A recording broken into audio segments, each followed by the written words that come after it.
The brutal foot-binding truth of Imperial China.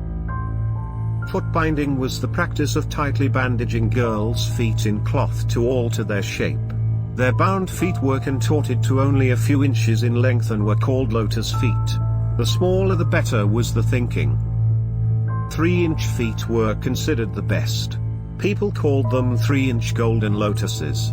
Feet between 4 and 3 inches took second place. Bound feet more than 4 inches in length were considered common. It was a practice for women to cater to the deformed aesthetic of the time, and it seriously affected women's health. It is said that the first recorded foot-binding started from the 5 dynasties and 10 states in the 10th century. According to an account, an emperor's favorite concubine danced on a gilded lotus flower with bound feet, which gained the emperor's favor. Then other concubines imitated her, making the practice popular, spreading from the royal court to the whole country. It was thought to be a sign of beauty. Foot-binding began among the Han people. Generally, it was practiced among rich girls. That was mainly because the rich had servants to serve them, since they could hardly walk with bound feet. Many girls born in poor families also bound their feet in order to find husbands and live a better life.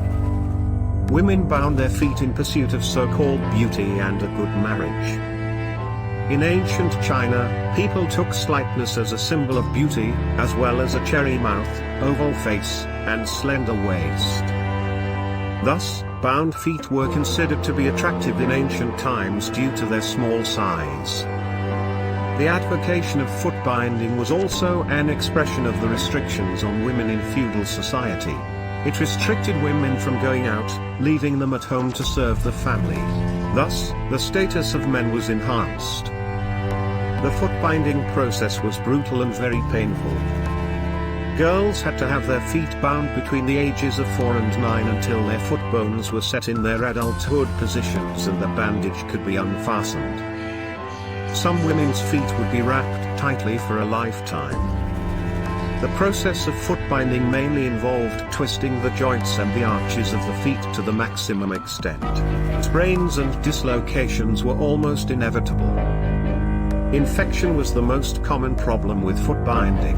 As healthcare was poorly developed in imperial times, toes were easily infected and prone to sepsis. Walking was possible, but a long-distance walk was impracticable after foot-binding, as the functional structure of the feet was destroyed and altered. A certain type of shoes was designed for women with bound feet, called arch shoes. The practice of foot-binding continues till 20th century, until anti-foot-binding reforms were called by Chinese and Western missionaries. It was effectively abolished after the Communist Party banned it in 1949.